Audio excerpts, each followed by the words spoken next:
What's up, guys? It's Brandon Flash. Today we're doing a left headlight bulb on my 2015 Model S because it's intermittently going out.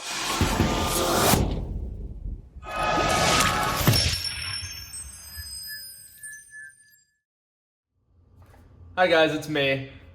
Just wanted to let you know I have launched a Patreon.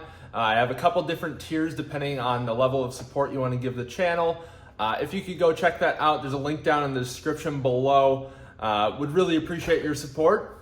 Enjoy the video. So let's head out to the garage and get that headlight bulb taken care of. I just received a new D3S bulb because my Model S is a pre-facelift, so it actually has xenon HID headlights instead of the newer LED headlights.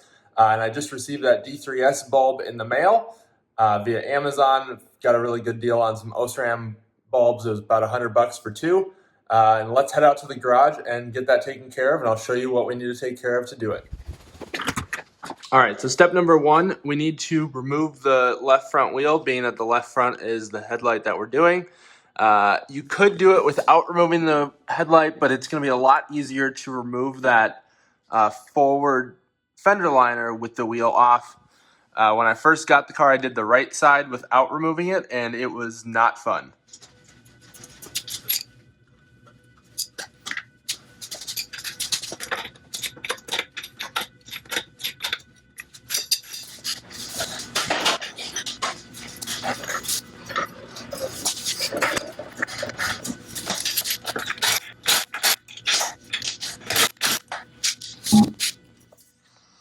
All right, so we've got the wheel off.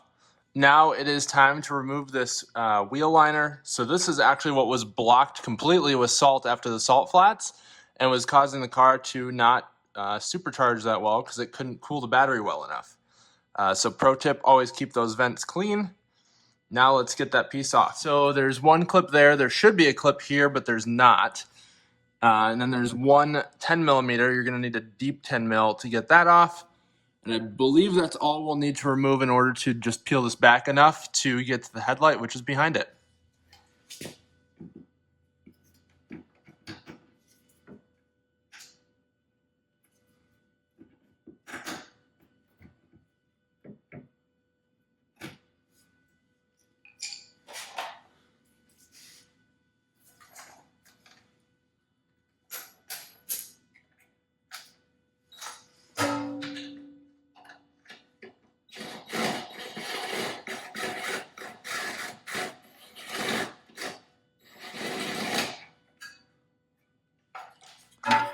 All right, we've got that off. Now we should be able to, in theory, peel this back.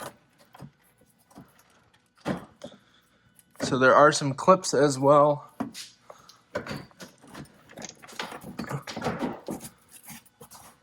And we can kind of peel this back and get in there. Okay, so once you peel back this plastic, then you can get at the felt liner here, which is what my hand is on.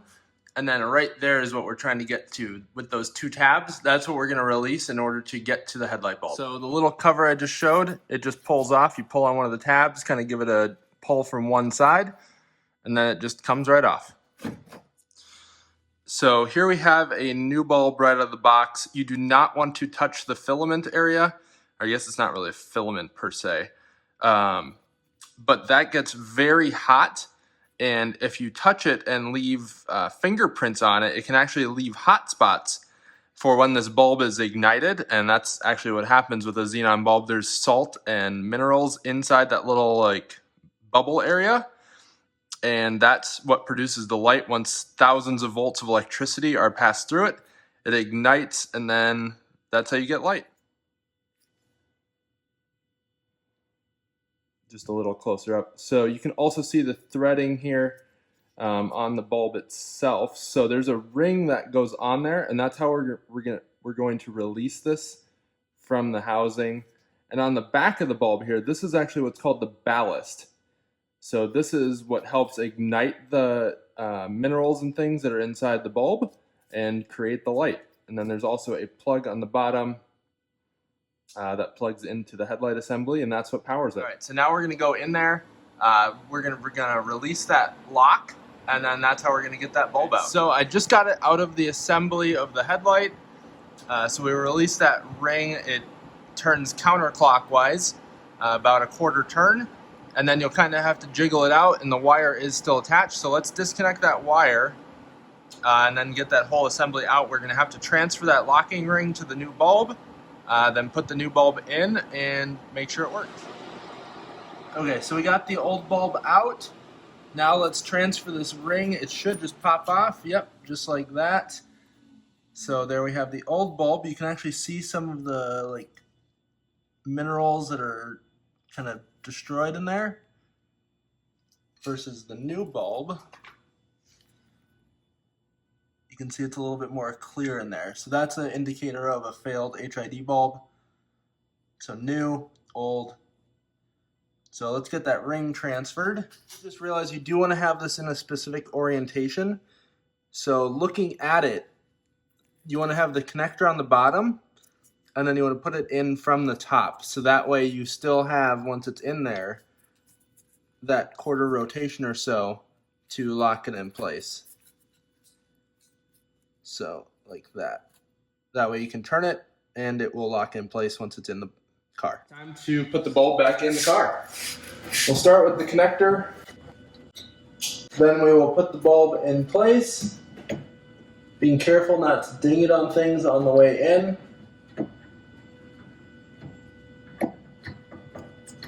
Takes a little bit of finesse to get it in position. Might have to put it in at a little bit of an angle and then spin it into position to get the cable to clear.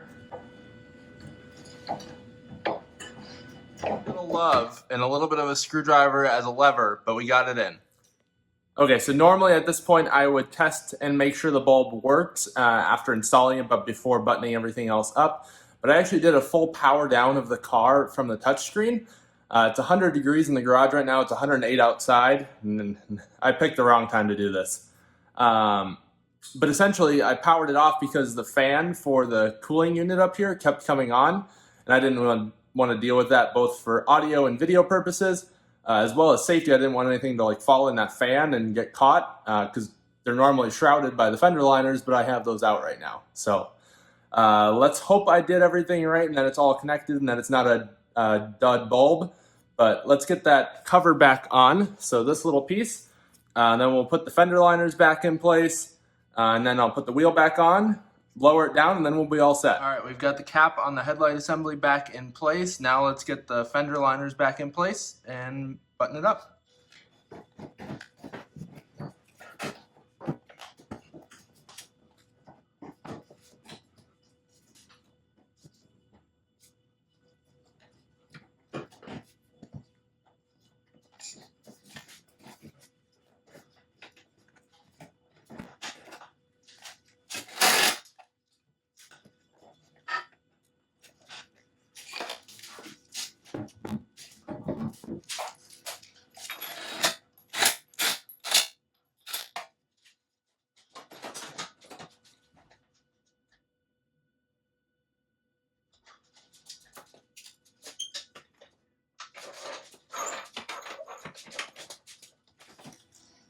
Had to do some digging for my torque wrench, but we're going to set this to 130 foot-pounds, and that is the proper torque for Model S wheels. I do not know for other vehicles offhand.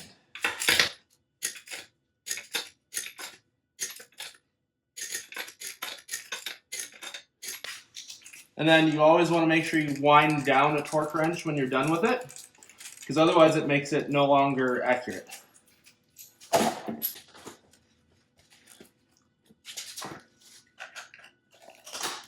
All right, and now for the moment of truth. Let's hop in the car. We've got both headlights displaying there. We've got both headlights shining on the garage door. All right, we're back inside. Headlight bulb is done. Thank you guys for watching. If you enjoyed this, hit that like button down below. If you want to see future content, hit that subscribe button. The dislike button seems to work as well. If you want to hit that, hopefully you don't. If there's any other tutorials you want to see, let me know. I'm happy to help. If you have any questions, also happy to help. So basically anything, leave it in the comments. I'm here for you guys.